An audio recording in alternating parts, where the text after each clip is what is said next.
नमस्कार, मैं हूं ऐश्वर्या कपूर और आप देख रहे हैं मेरे साथ पूछता है भारत।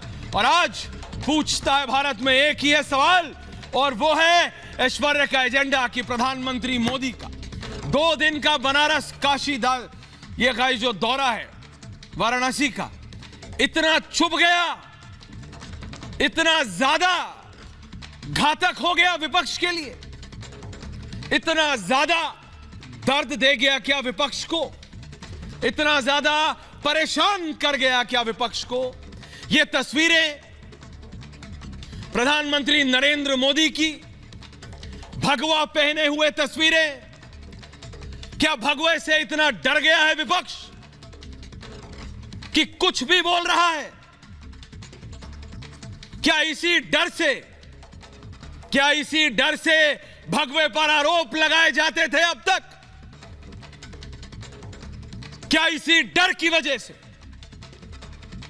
आज से पहले इस तरह से आपने किसी और प्रधानमंत्री को नहीं देखा? क्या इसलिए भगवे के ऊपर पिछले कितने समय से इल्जाम लगाए जाते थे? यह तस्वीर सिर्फ आम तस्वीर नहीं, कल की और आज की दोनों की।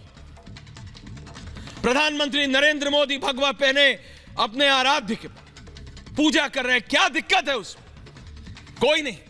लेकिन किसी को क्या लगा यह कैसे हो गया?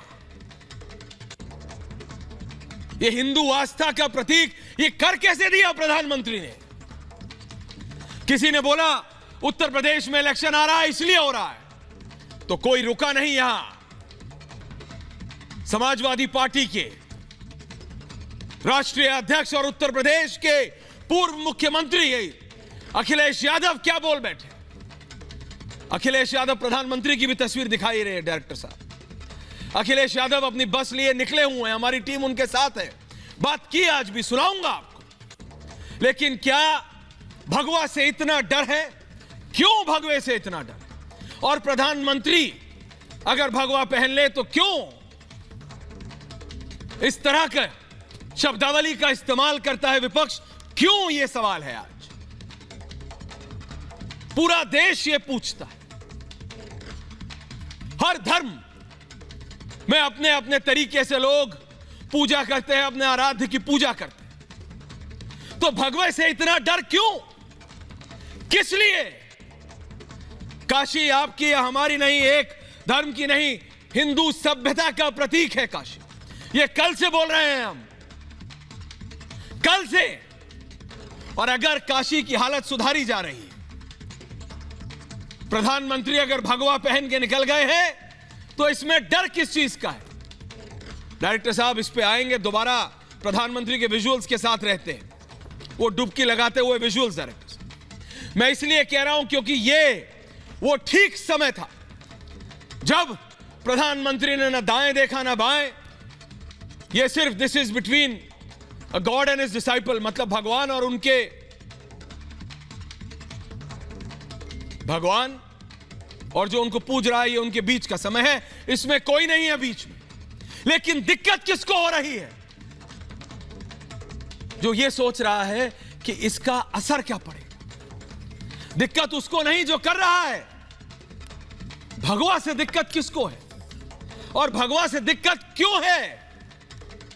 यह सवाल कई बार कई तरीकों से पूछा गया कि प्रधानमंत्री के काशी में भगवा पहनकर डुबकी लगाने में क्या दिक्कत है? मैं दर्शकों आपसे पूछता हूं, आप बताइए, क्या आपको आपके मां बाप, आप किसी भी धर्म को मानते हो, हिंदू मुस्लिम सिख ईसाई जैन क्रिश्चियन जो भी हो, अपने अपने तरीके से अपने अपने आराध्य को मानते हैं।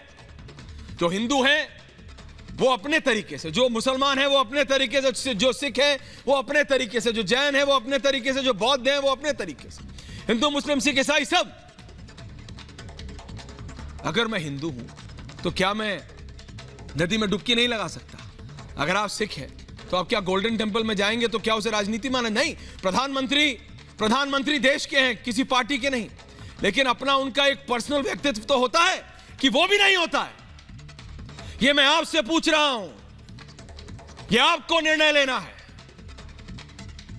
काशी की महत्वता, काशी की महत्वता अपने आप में इतनी प्रबल है, इतनी ताकतवर है कि उसे किसी चीज की जरूरत नहीं, लेकिन फिर भी एक उद्देश्य के तौर पर यह था कि काशी विश्वनाथ जो भगवान का जो मंदिर है उसको उसके पुरातन काल के भव्य रूप में उसको दोबारा लाना है। तो उससे एक तरफ विपक्ष कहता है, एक तरफ विपक्ष कहता है कि यह नरेंद्र मोदी ने नहीं किया, यह तो उन्होंने शुरू किया था। अब उस ग्राफिक पे आते हैं डायरेक्टर साहब। एक तरफ यह विपक्ष कहता है, ये जो इस तरफ देख रहे हैं नरेंद्र मोदी, अमित शाह और योगी आदित्यनाथ, एक तरफ ये, दूसरी तरफ विपक्ष कहता है, अखिलेश यादव ने भी कहा कि ये तो समाजवादी पार्टी ने शुरू किया था, हो सकता है फीता कटा हो, मैं गलत नहीं कहता।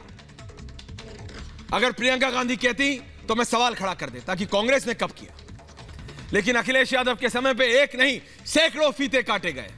काम पूरा हुआ वो या नहीं एक अलग बात है, कार्य शुरू हुआ या नहीं वो भी एक अलग बात है, लेकिन फीते काटे गए, फीते काटो, फीते काटो, काटे गए। लेकिन प्रधानमंत्री ने, नरेंद्र मोदी ने भगवा पहन लिया, नदी में डुबकी लगा दी।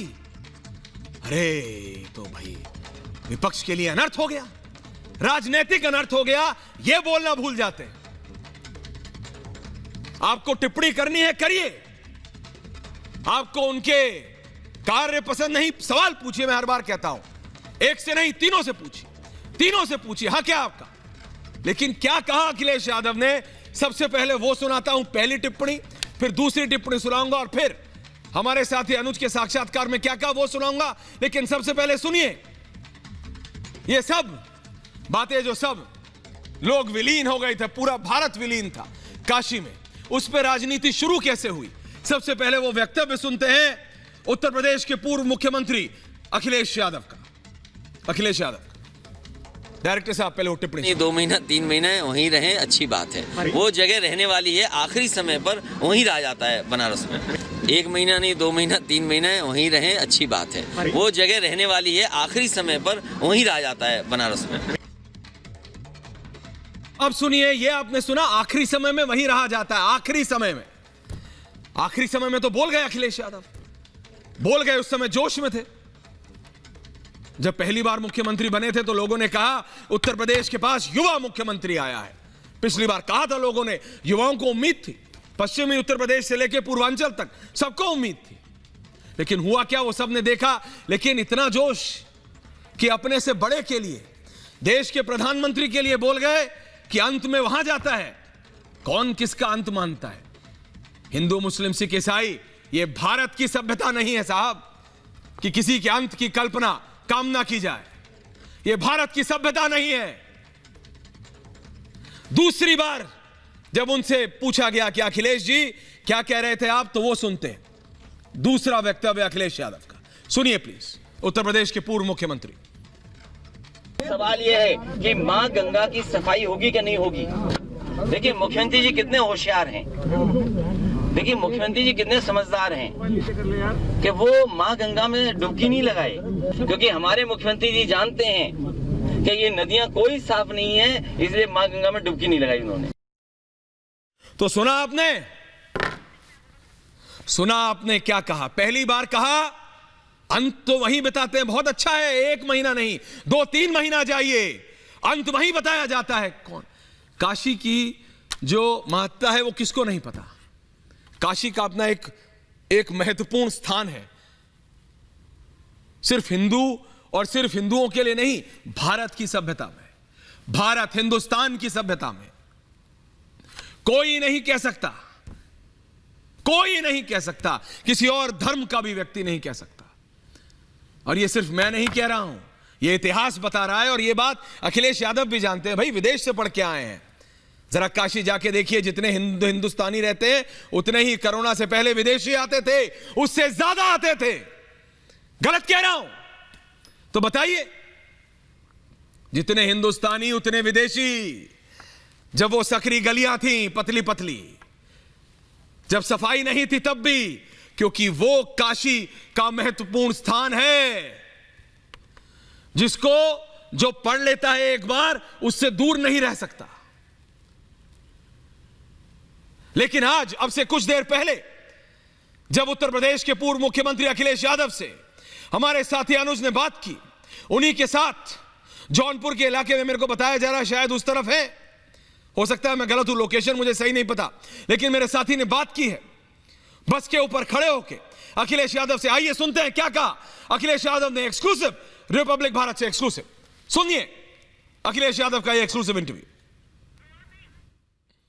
समाजवादी पार्टी के राष्ट्रीय अध्यक्ष और पूर्व मुख्यमंत्री उत्तर प्रदेश के हमारे साथ मौजूद हैं बातचीत करने के लिए। अखिलेश जी, सबसे पहले तो दर्शकों को, अखिलेश जी सबसे पहले दर्शकों को ये भीड़ हम दिखा रहे हैं और ये समर्थन जो देखने को मिल रहा है, उससे क्या संदेश है भारतीय जनता पार्टी का? और लगातार सवाल उठा रहे हैं काम पे भारतीय जनता पार्टी। ये जनता बता रही है कि आने वाले समय में परिवर्तन होगा।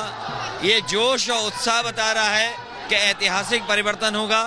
लोग बेकारी से परेशान हैं, नौजवान बेरोजगारी से परेशान हैं, किसान की आय दोगुनी नहीं हुई, आधी कमाई हो गई, महंगाई दोगुनी हो गई, बैंक्स डूब रहे हैं, पैसे वाले लोग पैसा लेकर के विदेश भाग रहे हैं। तो उत्तर प्रदेश की अर्थव्यवस्था चौपट हुई है।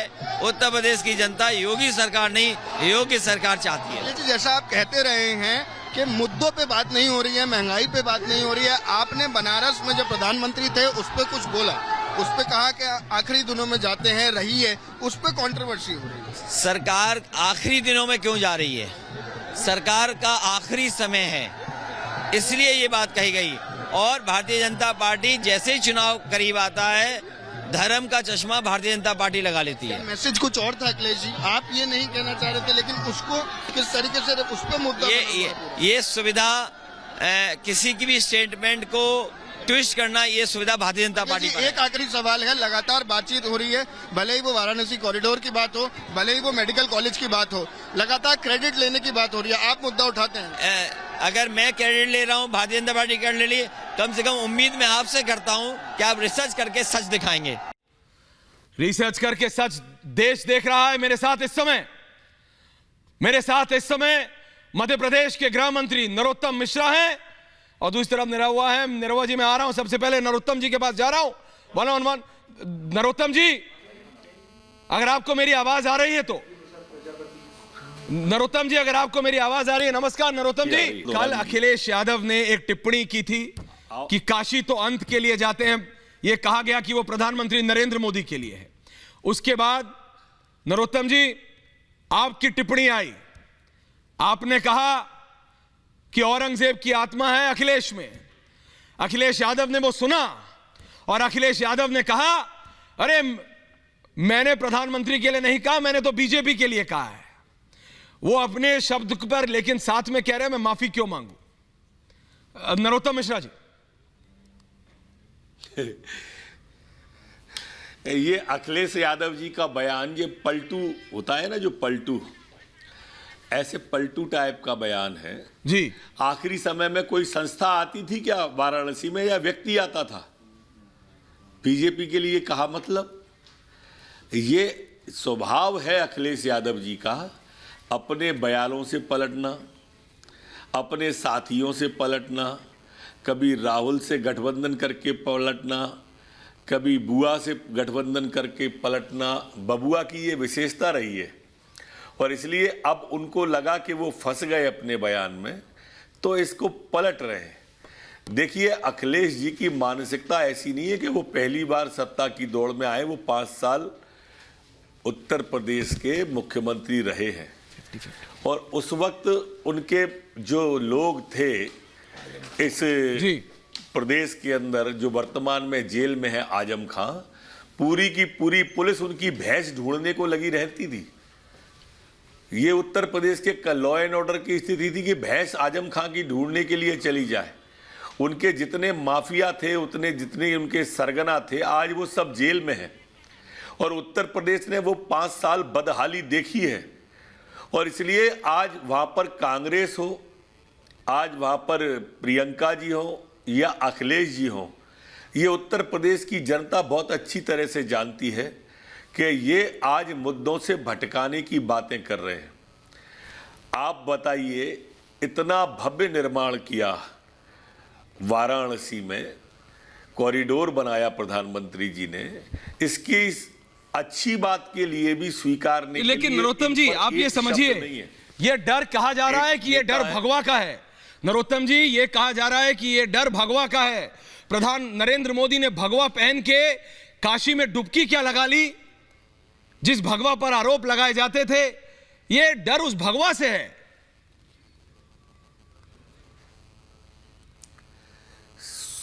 देखिए, स्वाभाविक रूप से वो लोग जो शरीयत का राज्य चाहते होंगे उसे केसरिया से दिक्कत आएगी। ये शरिया वाले हैं जो केसरिया से डर रहे हैं, और केसरिया स्वाभाविक रूप से इस देश की आत्मा है। मोदी जी ने आत्मा को ही तो धारण किया है देश की, निस्वार्थ भाव से राष्ट्र की वंदना में, आराधना में लगे हुए हैं। इसलिए उन्होंने गंगा में डुबकी लगाई, गंगा माता को प्रणाम किया, गंगा जल को ग्रहण किया। अब इनको तो टोटी का ही जल मिलने वाला है, इनको तो टोटी पसंद है। तो अखिलेश जी को ये बात समझ में आ रही है कि अब आने वाले कल में भी सपा का कोई भविष्य उत्तर प्रदेश में है। गृह मंत्री जी, टोटी पसंद है? टोटी जब मुख्यमंत्री थे, जब सीएम निवास खाली, हाँ जी जी है नहीं, आप ये टोटी पसंद है मतलब समझा? सवाल दोबारा दोहराएं। टोटी पसंद है मतलब? टोटी, नल की टोटी जो सीएम हाउस जब खाली किया था, जो टोटियां गायब हो गई थी, मैं उस टोटी की बात कर रहा हूं, नल की टोटी। नल की टोटी। लेकिन नरोत्तम जी बहुत बहुत धन्यवाद रिपब्लिक भारत से बात करने के लिए। लेकिन मैं फिर कह रहा हूं, ये जो काशी में जो प्रधानमंत्री ने किया, वो कोई हिंदुस्तानी, कोई भारतीय, कोई भी हो, किसी भी मजहब का हो, उसके खिलाफ करने का मेरे को मतलब समझ नहीं आता। राजनीति अपनी तरफ है, आप करते रहिए। बहुत बहुत धन्यवाद नरोत्तम मिश्रा जी, रिपब्लिक भारत से बात करने के लिए। मैं पूरा पैनल खोल रहा हूं। एक तरफ दिनेश लाल यादव है, दूसरी तरफ वारिस पठान साहब है, एमएच खान साहब है, ममता काले जी हैं। दिनेश लाल यादव जी, आपसे शुरू कर रहा हूं, या मैं निरहुआ आपको उस नाम से बुलाऊं? निरहुआ, आपने एक प्रतिक्रिया डाली, आपने एक टिप्पणी डाली सोशल नेटवर्किंग साइट पे। मैं चाहूंगा वारिस पठान साहब, लारी जी और एमएच खान साहब सुने, क्योंकि फिर मैं आपकी टिप्पणी ले रहा हूं। आप तीनों के पास आ रहा हूं। उसके बाद निरहुआ जी, आपने कहा कि अखिलेश यादव ने जानबूझ के ऐसा कहा। आपने कहा इसलिए कहा क्योंकि वो प्रधानमंत्री नरेंद्र मोदी से उनको घबराहट होती है। और किस लिए होती है, मैं आपकी जुबान से सुनना चाहता हूं। सिर्फ निरहुआ 50, प्लीज बताइए निरहुआ जी। जी जी, आप सबको प्रणाम करता हूं। प्रणाम साहब। और मैंने इसलिए कहा एक्सपेंड करना क्योंकि मैं उनको बहुत करीब से जानता हूं, बहुत अच्छे से जानता हूं। किनको? अखिलेश को? जब भी जी, अखिलेश यादव जी को मैं बहुत करीब से जानता हूं, क्योंकि मैं उनकी पार्टी के साथ में बहुत टाइम रहा। छोटा हाँ।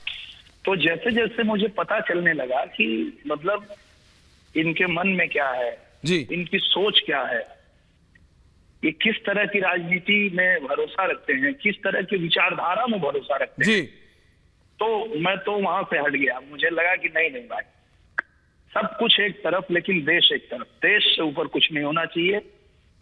ये ऐसे व्यक्ति हैं अखिलेश यादव जी, जिनको कुर्सी पे बैठने का इतना बड़ा लालच है, इतना बड़ा लोभ है कि वो किसी को कुछ भी बोल सकते हैं, कुछ भी कर सकते हैं।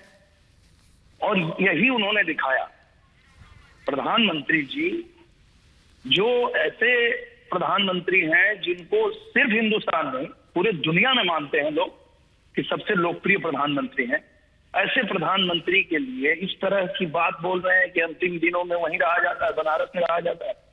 तो इसलिए मैंने कहा कि पिता के और चाचा के मेहनत से खड़ी हुई पार्टी को आपने अंतिम समय में पहुंचा दिया, इसी तरह के बयान दे करके, इसी तरह बोल करके। क्योंकि जब आदमी बोलता है तो उससे पता चलता है इसकी विचारधारा क्या है, आदमी क्या बोलना चाह रहा है। तो जिस तरह के बयान उनके आते रहते हैं, लोग एक एक करके समझते जाते हैं और इनसे दूर होते जाते हैं। ये पूरा गठबंधन बनाए थे प्रधानमंत्री जी को रोकने के लिए, और इनका सारा महागठबंधन फेल हो गया। अब इस बार फिर इनको लगता है कि अभी योगी बाबा को जो है रोक लेंगे। और ये छटपटाहट इसलिए है, मैंने बताया था, साफ साफ बताया था कि छटपटाहट इसलिए है कि अब इनके गुंडों से कोई डरता नहीं, किसी को डर नहीं लगता इनके गुंडों से। इसी बात से ये छटपटाहट है और ये चाहते हैं कि हम बस एक बार फिर से आ जाए सत्ता। मैं इस पे दिनहुआ जी, आप तीनों की मैं प्रतिक्रिया ले रहा हूं, संजू वर्मा जी आ रहा हूं, लेकिन सबसे पहले लारी साहब, क्योंकि बात समाजवादी पार्टी की आ रही है। 1 वर्सेस 3 रखिए डायरेक्टर साहब प्लीज। मैं सबसे पहले लारी साहब, खान साहब, वारिस जी सबके पास आ रहा हूं, लेकिन लारी जी क्योंकि बात अखिलेश यादव की हो रही है, मैं इसलिए आपके पास आ रहा हूं। 1 वर्सेस 3 रखिए प्लीज, जाइए। दिनहुआ जी वर्सेस लारी जी। लारी जी आपने सुना इनकी बातों, आपने दोनों को इनकी बात, हाँ, इनकी बात टिप्पणी करने लायक, ये टिप्पणी, मेरी टिप्पणी इनके लायक नहीं है। ये तो बहुत ही छोटे स्तर के आदमी हैं। अच्छा, मेरी टिप्पणी होगी, मेरी बातचीत होगी तो नरोत्तम मिश्रा जी के मामलों पे होगी। अच्छा, जो उन्होंने टोटी के बारे में कहा और जो बातें कही उन्होंने, अच्छा, ये टिप्पणी सुनने लायक नहीं है। मैं नाचने गाने वालों के मुंह नहीं लगता हूँ, ऐसे तमाम लोग हमारे गलियों में नाचते रहते हैं। नहीं, आप क्या कह रहे हैं? आपको पता है लारी साहब आप क्या बोल रहे हैं? आपको पता है लारी साहब आप क्या बोल रहे हैं? लारी साहब, मैं आपको एक पढ़ा लिखा व्यक्ति मानता हूं। लारी साहब ठीक बोल रहे हैं, क्योंकि ठीक है, ओके, निरहुआ जवाब देंगे। 1 वर्सेस 1 से ये ठीक इनकी बात है। हाँ, ये एकदम बिल्कुल ठीक कह 1 रहे वर्सेस हैं, 1 से, क्योंकि इनकी पूरी पार्टी को घेर के आजमगढ़ में नचाया। मेरी टिप्पणी के लायक नहीं इसकी, तो ये एकदम सही बोल रहे हैं। तो मैं इसकी कोई बात को टिप्पणी, मैंने सुना भी नहीं इस आदमी ने क्या कहा है। क्यों लारी जी? तो ये मैंने सुना भी नहीं। क्या ये पॉपुलर नहीं है लारी जी? लारी जी, ये आपसे ज्यादा पॉपुलर व्यक्ति है कि नहीं, आप मुझे बताइए। मैं इसको जानता ही नहीं, आप नहीं, ये आपसे ज्यादा पॉपुलर है कि नहीं, ये बताइए। ये आपकी पार्टी, लारी साहब, क्या आपकी पार्टी में ये एक समय थे और इनको असलियत पता है, इसलिए आप नाराज हैं? मेरे लिए सलमान खान भी लारी जी, मेरे लिए सलमान खान भी नाचने इज्जत सबकी क्या कीजिए लारी जी, गलत नाचने वाला है। खान साहब के पास जा रहा हूं, फिर वारिस तो मैं नाचने, खान साहब गलत कर रहे हैं आप, गलत कर रहे हैं। खान साहब, एमएच खान साहब बीएसपी के वरिष्ठ नेता हैं, खान साहब को रखिए। खान साहब, मैं इस सब में आपकी प्रतिक्रिया जानना चाहता हूं। खान साहब प्लीज, खान साहब, एमएच खान जानना चाहते हैं बताइए। नहीं खान साहब, आपने सब सुना, मैं आपकी प्रतिक्रिया जानना चाहता हूं। बहन जी का क्या स्टैंड है इस सब पे?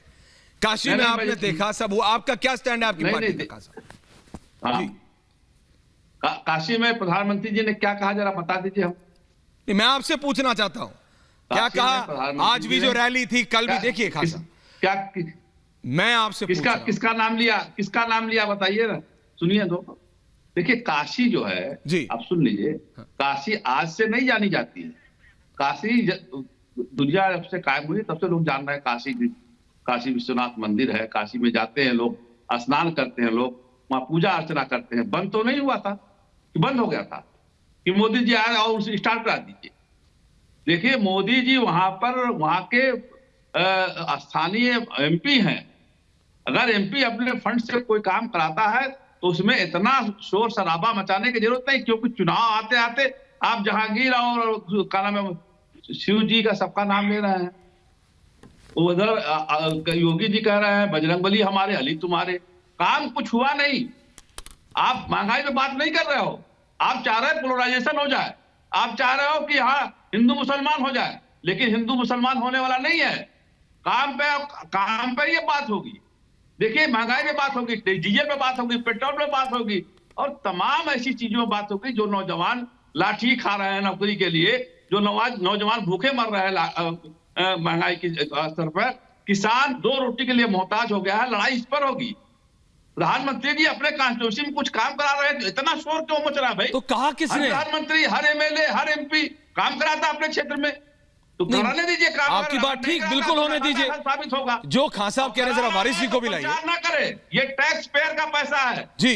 सुनिए, ये टैक्स, बोलिए खान साहब, बात पूरी कीजिए। प्रधानमंत्री मोदी जी गुजरात से लेकर पैसा नहीं आए थे, ये टैक्स पेयर का पैसा है। इसमें मेरा भी पैसा लगा हुआ है, उससे काम हो रहा है। कोई भारतीय जनता पार्टी अपने खजाने से नहीं बनवा रही है, ये हमारे आपके दिए हुए पैसे से बनवाया जा रहा है। इसका इतना प्रचार प्रसार क्या मतलब है? 700 किसान मर गए, किसी एक दिन भी नहीं प्रचार प्रसार हुआ कि हाँ संवेदना व्यक्त कर दी जाए, क्यों नहीं किया गया? खान साहब, मैं आपकी बात समझ रहा हूं, लेकिन वारिस पठान जी, मैं आपसे पूछ रहा हूं। पठान साहब, मैं आपसे पूछ रहा हूं सर, अखिलेश यादव की टिप्पणी आपने सुनी, मैंने तो नहीं कहा। मैंने तो नहीं कहा, अखिलेश यादव ने अपने आप आए कहा मीडिया में कि बनारस में तो आखिरी में जाया जाता है, 1 महीना क्यों? पत्रकार ने पूछा उनसे साफ साफ, ममता कालेजी, वारिस जी, कि 1 महीने के लिए प्रधानमंत्री आते जाते रहेंगे, तो उन्होंने कहा 1 क्यों, 2-3 महीने के लिए आया जाए, अंत में तो वहीं आया जाता है। तो इस तरह की टिप्पणी करेंगे तो क्या होगा फिर? पठान साहब देखिए ऐश्वर्या, दो जोक है, एक तरफ भाजपा है, एक तरफ समाजवादी है, दोनों भी एक ही सिक्के के दो पहलू हैं। भाजपा को पूरी तरह से पता है कि इस मर्तबा उत्तर प्रदेश में उनकी हार निश्चय है। योगी फेल हो चुके हैं as the CM of Uttar Pradesh.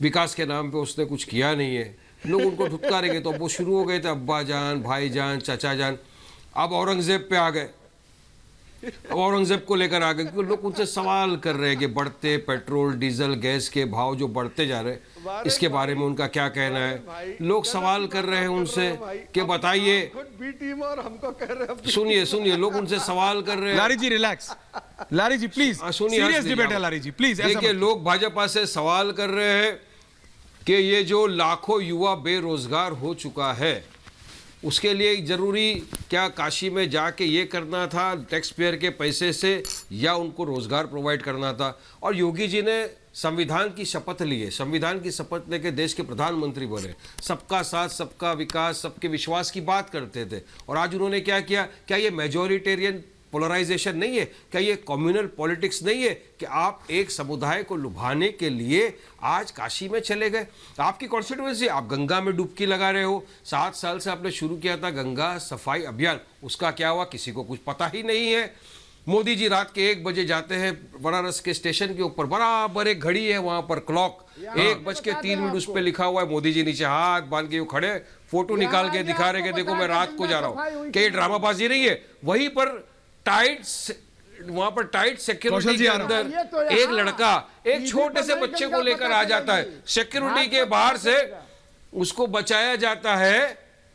योगी मोदी जी उससे बात करते हैं, मेरे को यकीन है अगर वो बच्चा सवाल पूछ लिया होता मोदी जी से, तो मोदी जी उसके भी सवाल का जवाब नहीं देता, आगे तो नाटकबाजी किसके लिए जी?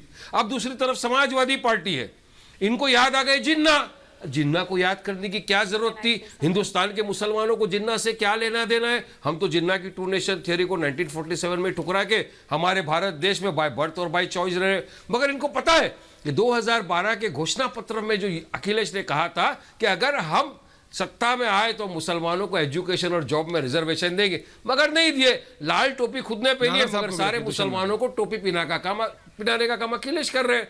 मगर मुसलमान को बेवकूफ बना कर इन्होंने वोट लिया। क्या मुसलमान सिर्फ दरी बिछाने के काम आएगा? या मुसलमान सिर्फ गुलामी के लिए पैदा हुआ है? मगर नहीं, इनको सत्ता में बैठना है। 20% मुसलमानों के वोट चाहिए। ये कथाकथित सेक्युलर जो पार्टियां हैं, इनको लारी साहब सुन रहे हैं ना, उद्धार के लिए कुछ नहीं करना है इनको। 20% ने वोट दिया और 7% वाले को आपने चीफ मिनिस्टर बना दिया, मगर आज 20% वाले का क्या हुआ?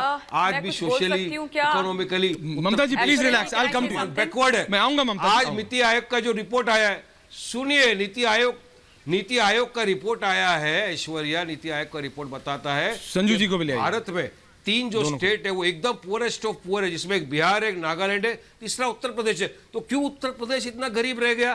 क्यों वहां पे गरीबी इतनी बढ़ चुकी है? और एक चीज आज संजू जी प्लीज रिलैक्स, आप ऐसे हमेशा नहीं मैम, प्लीज पार्लियामेंट में टेरी के साथ आप ma'am please don't, ma'am I am, ma'am please everyone is speaking, ऐसा मत करिए। सुनिए, ma'am it started with Narottam Mishra, Modi the home minister of the BJP rule state. Please relax. Minister ji Teni के साथ बैठे हैं, जिसका आज रिपोर्ट आया एसआईटी का, एसआईटी के रिपोर्ट में या प्लीज डू मैम बताया गया है कि ये प्लीज डू मर्डर था। टेनी का बेटा जो थार गाड़ी लेके गया, उसने हमारे मासूम, अभी आप वहां से कहां पहुंच गए? एक मिनट वारिस जी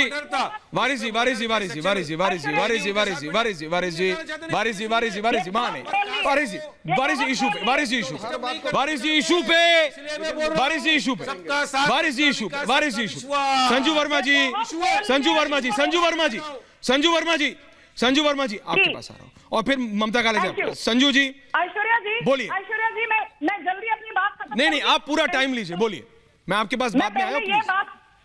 मैं पहले ये बताना चाहती हूँ कि वारिस जब यहाँ पर बैठकर प्रधानमंत्री नरेंद्र मोदी के सबका साथ, सबका विकास, सबका विश्वास और सबका प्रयास का मजाक और मखौल बात पर तरस भी आता है और ये दुर्भाग्यपूर्ण है।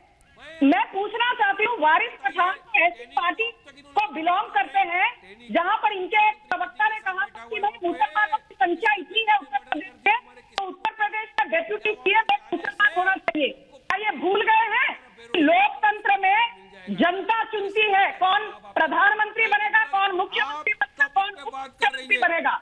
वारिस जी आपने बोला, प्लीज रिलैक्स वारिस जी। वारिस जी एक एक करके ऐसा मत करिए। वारिस जी प्लीज। पार्टी का वारिस पठान ट्रैक रिकॉर्ड क्या है? आवाज क्यों लोग आप बिहार में 20 सीटों पर लड़े थे, 5 सीटें जीती। खान साहब को भी। आपने 44 सीटों पर लड़े थे, महाराष्ट्र में सिर्फ 2 सीटें जीती। आप बंगाल में 7 सीटों पर लड़े थे, आपने 0 सीटें जीती। तमिलनाडु में आप 4 सीटों में लड़े थे, आपने 0 सीटें जीती। स्ट्राइक रेट 10% से कम है। अभी मैं आपको कुछ और बताना चाहती हूँ। आप बोलते हो कि उत्तर प्रदेश में बेरोजगारी है। उत्तर प्रदेश में बेरोजगारी का दर जब योगी आदित्यनाथ ने कमान ली तो 11% था। आज बेरोजगारी का दर सिर्फ 3% है। आज उत्तर प्रदेश की जीडीपी भारत में सभी राज्यों में से 2 नंबर पर है। 17 लाख करोड़ से ज्यादा उत्तर प्रदेश की जीडीपी है। ईज ऑफ डूइंग बिजनेस में उत्तर प्रदेश दूसरे स्थान पर है। आपको कुछ आता जाता है और यहाँ पर बिना पढ़े लिखे विदेश पर आ जाते हैं। मुंगेरी नाम से देखने का आपको पूरा हक है, पर वारिस पठान आपके असदुद्दीन ओवैसी का कोई वजूद ही नहीं है उत्तर प्रदेश में। उत्तर प्रदेश की जनता दोबारा डबल इंजन सरकार मोदी योगी को वापस लाएगी, चाहे पूर्वांचल एक्सप्रेस वे हो, चाहे जेवर एयर। आप डेवलपमेंट की बात कर रहे हैं, मैं आपकी बात समझा। ममता काले आपने संजू वर्मा को सुना, वो कह रहे हैं भाई डेवलपमेंट की बात है। ममता काले को लाई प्लीज। ममता काले और उधर लारी जी, ममता काले और लारी जी बस प्लीज। डायरेक्टर साहब समझ आ रहा आपको? ममता काले अपनी बात रखिए, आपने सबको सुना, और फिर लारी जी आ रहा हूं, बीच में मत बोलिएगा प्लीज। सब लोग शांति से एक एक करके प्लीज बोलिए। बोलिए ममता जी। जी धन्यवाद ऐश्वर्या जी। ऐश्वर्या जी, मैंने बड़ी सारी बातें सुनी और कुछ तो ऐसे कुतर्क दिए गए जिनको सुन करके मेरा मन व्यथित हो गया। मुझे यकीन नहीं आता है कि ये हमारे देश के नागरिक हैं और इस देश के अपने प्रधानमंत्री के बारे में इस तरीके की शब्दावली और ऐसा झूठ ये बोलते हैं। मुझे लगता है कि आत्मसात इन लोगों को करना चाहिए कि ये क्या बोल रहे हैं। Point number 1। और दूसरी जो जरूरी बात है, अभी यहां पर बात की जा रही थी कि कल जो हुआ, जो दिव्य और भव्य काशी हमने देखी, वो काशी और जो कल हुआ है वो आपकी और मेरी नहीं है भाई साहब। वो देश के केवल प्रधानमंत्री जी की नहीं है, भाजपा की नहीं है। माफ कीजिए, इतना छोटा मत कीजिए काशी विश्वनाथ जी को, इतना मत सिमटाइए। ये इस देश की विरासत, इस देश की सभ्यता और इस देश की संस्कृति है जिसको कल देश के यशस्वी प्रधानमंत्री जी ने रिस्टोर किया, जो पिछले 75 सालों में हो जाना चाहिए था। आप में से एक भाई ने बोला कि इसको हिंदू मुस्लिम में भूना जा रहा है। हमने तो नहीं देखा, हमने कल ऐसा कोई स्वरूप नहीं देखा, न जाने आपने कौन से चश्मे से देखा। पर अगर आपने हिंदू मुस्लिम की बात की मेरे बड़े भाई, तो मैं आपको बड़े अदब के साथ एक बात बता देना चाहती हूं कि जब काशी विश्वनाथ कॉरिडोर बन रहा था ना, और उस कॉरिडोर के बीच में अगर मेरे मुसलमान भाइयों के घर आए तो उन्होंने खुशी खुशी वो घर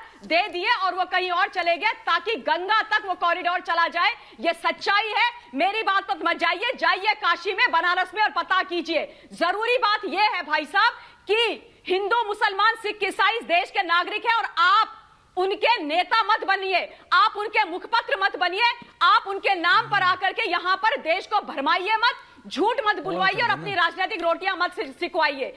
अब एक जरूरी बात मैं बोलना चाहती हूं अखिलेश यादव के लिए। अखिलेश यादव के लिए सबसे पहले 2 लाइन बोलना चाहती हूं कि पूत सपूत तो क्यों धन संचय और पूत कपूत तो क्यों धन संचय। यानी कि अगर तुम्हारा सुपुत्र है तो उसके लिए धन अर्जित करने की जरूरत नहीं है, वो खुद कर लेगा मेहनत से। वारिस जी आप कागज दिखा रहे हैं, उसको कितना भी कमा के दोगे वो तुम्हारी कमाई बर्बाद कर देगा। मेरा आवाज मैं दिखा रहा हूं, आवाज मेरा आवाज बंद क्यों किया? कभी नहीं किया वारिस जी, सबसे पहले आपके पास आया। सोच का इस्तेमाल आ रहा हूं खान साहब, देश के प्रधानमंत्री मोदी जी के मैसेज आए, 10 मैसेज है मेरे हाथ में। नहीं आपको बोला मैंने कि अब उनको भी बोलने दीजिए।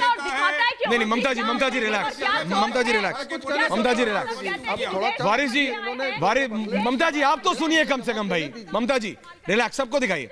वारिस जी मैंने कहा था आप आपकी बात हो गई तब मैं उनके पास गया। पठान साहब सबके पास जाना होता है, आप तो वरिष्ठ है, आप जानते हैं। वारिस जी आप तो जानते हैं, मैं आऊंगा आपके पास। बराबर, नहीं तो सुनो मेरी पठान साहब पूरा सुनूंगा, कब नहीं सुनता आप पूछिएगा। संजू वर्मा जो भाजपा की प्रवक्ता है उसकी बात सुन के मेरा पूछिए। अरे नहीं कहा, मैंने कहा आपकी बात हो गई, उनकी कर देता है। बोलिए पठान साहब। लेडीज लोग बैठे आ रहा हूं लारी जी, इनकी बातें सुनने हम नहीं बैठे, हम हमारी बात रखेंगे। बिल्कुल रखिए पठान साहब, कब मना किया मैंने? जो लेडी ने कहा रखिए पठान साहब, रखिए। अभी मैं सहमत नहीं हूँ। संजू जी रिलैक्स प्लीज, पर्सनल नहीं। बोलिए वारिस जी। बंद कराएंगे बीजेपी के, हम चुप नहीं रहने वाले। कौन चुप है? नहीं रहने वाले। मैं अपनी बात रखना चाहता हूं। मेरा सवाल था संजू और भाजपा के प्रवक्ता, लाइए संजू जी को। क्या आप टीवी के एंकर को भी खरीदने बैठ गए हो क्या यहाँ पर? हाँ, आप क्या सोचते हो, क्या डरा रहे हो आप टीवी के एंकर को? क्या आपने क्यों बुलाया है? अरे छोड़िए ना, उसको स्पेस दे रहे हैं, वो सब आप छोड़िए। चैनल है क्या? अरे उनको बोलने दीजिए ना, अरे उनको बोलने दीजिए। रिलैक्स, टॉपिक पे पठान साहब टॉपिक पे, पठान साहब बोलने दीजिए ना। टॉपिक पे देखिए साहब प्लीज, पर्सनल मत, टॉपिक पे रहते हैं, टॉपिक महत्वपूर्ण है। पठान साहब टॉपिक ज्यादा, तारिक अहमद लारी ममता काले, पर्सनल नहीं प्लीज, टॉपिक पे। जी क्या बात हो, लारी साहब बोलिए टॉपिक। ऐश्वर्य जी बोलिए लारी साहब टॉपिक पे। देखिए अभी इन्होंने पूत कपूत की बात कही तो हम कहेंगे एक तरह से जवाहरलाल नेहरू जी फादर हो गए तो उन्होंने धन संचय किया हिंदुस्तान के लिए, कौशल किशोर जी चले गए। कपूत ने सारा धन बेचना चालू कर दिया। तो कपूत तो सामने दिख ही रहा है कौन कपूत है, जो बाप दादा की विरासत को बेचे वो कपूत होता है। तो उन्होंने बिल्कुल सही है, बस नाम गलत ले लिया। नाम इनको लेना चाहिए था नरेंद्र दामोदर दास मोदी का। मैम बीच में मैं नहीं बोला था, मैम मैं बीच में नहीं बोला हूँ, मैं बीच में नहीं बोला हूँ। ममता जी आपके अंदर भी यही आदत हो गई है ममता जी। कौशल जी को लाइए, हटाइए ममता जी, मेंटेन करिए। कौशल किशोर को लाइए। दूसरी मैं सबसे निवेदन करता हूं एक करके बोलें प्लीज। दूसरी बात इन्होंने जो बात कही है कि हेलो बोलिए लारी साहब। अरे हेलो, दूसरी बात इन्होंने कही कि डेवलपमेंट हुआ, किसको क्या परेशानी हुई, मुसलमान भाइयों ने दी। बहुत अच्छी बात है, हम तो चाहते हैं मक्का मदीना की तरह ये भी चमकना चाहिए, रात भर चमकना चाहिए। यही नहीं, जितने धाम है पूरे हिंदुस्तान में वो चमकने चाहिए, बिल्कुल चमकाइए आप। लेकिन मुझे ये बताइए कि नहाने से मोदी जी के वो पाप धुल जाएंगे जो गुजरात दंगे में 2-2.5 कौशल किशोर जी और खान साहब, कौशल किशोर और खान साहब। अरे भाई ऐश्वर्या जी, कौशल किशोर जी, काशी के बारे में, ऐश्वर्या जी काशी के बारे में ना लारी को पता है ना पठान को पता है, काशी में ना अखिलेश को पता है काशी के बारे में। काशी में प्रारंभ भी मंगलमय होता है और अंतिम भी मंगलमय होता है, ये जान लीजिए। अखिलेश यादव ने कहा कि अंतिम में रहेंगे, इसका मतलब यह है कि काशी में नरेंद्र मोदी का मंगलमय होने वाला है, योगी जी का मंगलमय होने वाला है। इतिहास समझ लीजिए, ये लारी और कुछ नहीं जानते काशी को, एक भी गंगा जी नहीं जाए। बनारस में हिंदू मुसलमान नहीं होता, बनारस में बनारसी धन होता है। यहाँ हिंदू भी बनारसी है, मुसलमान भी बनारसी है, सिख भी बनारसी है, ईसाई भी बनारसी है, बौद्ध भी बनारसी है, जैन भी बनारसी है। तो ये काशी धाम का जो लोकार्पण भारतीय है, हमको भारतीय तो समझ लीजिए, नहीं था, ये वैश्विक मान्यता का लोकार्पण था। एक भी आदमी न गंगा नहाया है, न गंगा को जानता है, न गंगा जी। संजू जी लास्ट में आऊंगा आपके पास, रिलैक्स अखिलेश जी से आ रहा हूं मैं देख रहा हूं, आप कमिंग टू यू, हम लोग को उड़ा आए नहा ले गंगा जी। खान साहब कुछ कह रहे हैं, एमएच खान साहब कुछ कह रहे हैं, एमएच खान साहब कुछ कह रहे हैं, लारी एमएच खान साहब ठीक, कौशल जी ओके, प्रोफेसर हैं बीएचयू, एमएच खान साहब बीएसपी के नेता हैं। खान साहब बोलिए, खान साहब। अरे हम काशीवासी, मैं देखिए आधिकारिक तौर पर कहता हूँ, हाँ खाटी बनारसी है। चुनाव का समय आ गया है जी। अब देखिए कोई बोले नहीं तो अच्छा रहेगा, कोई नहीं बोलेगा, कोई ना बोले तो अच्छा रहेगा। हम कौशल किशोर जी बोलते नहीं, संजू जी बोले। देखिए चुनाव का समय आ गया है, चुनाव के समय में औरंगजेब और शिवाजी का नाम किसने लिया? औरंगजेब और शिवाजी कहने का मतलब क्या हुआ? आपने वहां काशी को कुछ बनाया, वर्तमान में आप वहां से सांसद हैं, आपने कुछ काम किया, अच्छी बात है काम किया आपने, आप वहां के काम को गिनवाते। लेकिन औरंगजेब और शिवाजी का नाम लेने का क्या मतलब है? देखिए इस चीज को बीच में लाने का मतलब ही हुआ कि दुष्यंत नागर के पास मैं गया ही नहीं हूँ। 4-5 साल संजू वर्मा जी मैं लास्ट 30 सेकेंड दे रहा हूँ। संजू वर्मा जी बोलिए, संजू जी बोलिए, संजू जी बोलिए मैम। ऐश्वर्या जी ये कहते हैं ये कहते हैं कि औरंगजेब का नाम सिर्फ लिया। हमने औरंगजेब का ही नाम नहीं लिया, पंडित मदन मोहन मालवीय का नाम लिया प्रधानमंत्री ने, बिस्मिल्लाह खान का नाम लिया, रानी झांसी का नाम लिया, चैतन्य महाप्रभु का नाम लिया, भारतेंदु हरिश्चंद्र का नाम लिया, पंडित रविशंकर का नाम लिया। कुछ बताइए। प्रधानमंत्री नरेंद्र मोदी ने हमारी आध्यात्मिक संस्कृति संजू जी आपके ऑडियो मैम दिया है, और इस बात पे अखिलेश यादव और लाल टोपी वाले संजू जी आपके ऑडियो में चल सकता है। संजू जी आपके ऑडियो में मैम फ्लिकर कर रहा है, मैं दोबारा कनेक्ट करूंगा। वारिस पठान साहब मेरा सिर्फ इतना कहना है, लारी जी अखिलेश यादव बाद में समझाने लगे कि मैंने नरेंद्र मोदी के लिए नहीं कहा, मैंने बीजेपी के लिए कहा। खान साहब ने क्या कहा आपने सुना? टिप्पणी की जरूरत, प्रधानमंत्री वहां के सांसद हैं, अगर वो टिप्पणी नहीं होती लारी साहब तो क्या ये बहस हुई होती? फिर बहस दूसरे एंगल पे हुई होती, फिर बहस दूसरी चीज पे हुई होती जो खान साहब ने कहा कि एक सांसद अपनी कॉन्स्टिट्यूएंसी में कर रहा है, एक सांसद अपनी कॉन्स्टिट्यूएंसी में कर रहा है, फिर उस पे होती बहस, काम पे होती बहस कि इस सांसद ने कितना किया है तो दूसरे सांसद ने क्या किया है। नहीं नहीं लारी जी ये बहुत है। दुष्यंत नागर जी माफी चाहता हूं, आप देख रहे हैं मेरी हालत, मंडल पूरा आ नहीं पाया हूं आपके पास। बहुत बहुत धन्यवाद आप सबका। वारिस पठान जी ये बहस जारी रहेगी। संजू जी